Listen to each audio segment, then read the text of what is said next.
one thing I would like to stress is that please be very careful when experimenting with making sounds of distortion or grit with the voice. If you don't have any experience in this area, please use these videos for information purposes, just so you understand the technique. But if you'd like to develop them yourself, please, I advise you to find a teacher who understands the technique and work closely with them. Thank you. Now, an important thing about the sound of Rob Halford in particular is the pronunciation of his vowels. Let's look at the chorus. In the night. So you hear the word night. You'll hear this in quite a few Priest songs. Bearing in mind, Rob comes from a place in England called Birmingham, and I live not too far from there.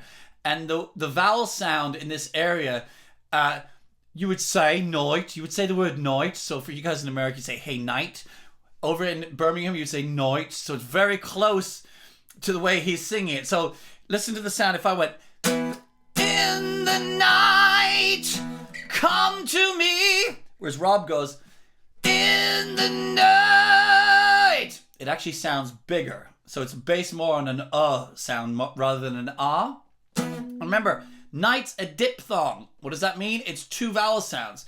In a clean night would be night, ah-e. It's two vowel sounds. He's singing more ah-e. Night! And you'll notice he spends more time on the front part of the diphthong than the second part. And you can play with that in your own singing. When you notice these two vowel sounds that are put together, depending on how long you stay on each one, that can affect the overall tonality. Okay, so. In the night, come to me. Now, he actually sings that E, if you listen to the record, much brighter. He sings his E's very, very bright. I'd be careful with that because the E vowel has a propensity to throw itself forward and be very bright, and it can spread and make it very tight. You can end up doing this. In the night, come to me. We don't want that. We don't want the smiling frog or the real tightness at the front. So don't be afraid to keep that vowel fairly dark in tonality or feel the resonance further back. Once again, I'm taking the distortion off so we just hear the pure tones. In the night, come to me. You know I want your touch of evil. Another thing that Rob Halford's brilliant at is making very punctuated consonant sounds. It gives the sound more aggression. You know I want your touch of evil. And on the line, I can't resist a touch. He really pronounces his T's and gets that diction nice and clear that gives the sound an urgency and gives it that kind of punchy aggression. You have to be careful when you do that because the consonants trip up the singing. So it's the consonants that get in the way of the vowel sounds. So you got to get them just clear enough to get out without interrupting the flow of the sound. So you don't want to get stuck on them. You just want to make sure you sing them nice and clearly. Okay? So I hope that gives you a little bit of an insight. Remember, the core thing is to practice any song you're doing, whether it's got distortion or not in it. Start with being able to make the pitches on reasonable vowel sounds. So vowel sounds that are comfortable for you, I should say. So maybe ahs, e's, oohs. And then graduate to nay, nay, nay, or na, na, na. So in the chorus of this, I might sing na, na, na, na, na, na, na, na, na, na, na, na, na, na.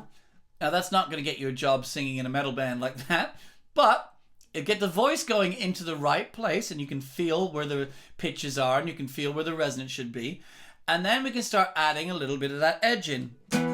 Na na na na na na na na na na na na na na. I'm just getting a little bit darker and a bit edgier, and I'm gradually building up the sound. But don't do any of that until you can make the pitches on vowels first, on some kind of sound where you're not straining. La, even on really light now. La la la la la la la la la la la la la la. If I'm straining to do that, by the time I start trying to manipulate that sound and do other things with it, I'm going to be in serious trouble. I'm certainly going to be exhausted. And probably not singing a whole lot after that. And so the middle 8 section is just 2 lines, and it's a melody that goes over and over. It's D, C, B, D, C, B, D, C, B. Once again, the clean part underneath would be arousing me now with a sense of desire. And then with the grit on top. Arousing me now with a sense of desire. Same for the other line, possessing my soul till my body's on fire.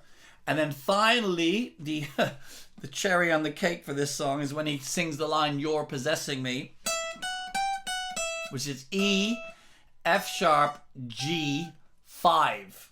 Yeah, right up there. Once again, don't even go near these notes unless you can sing them cleanly.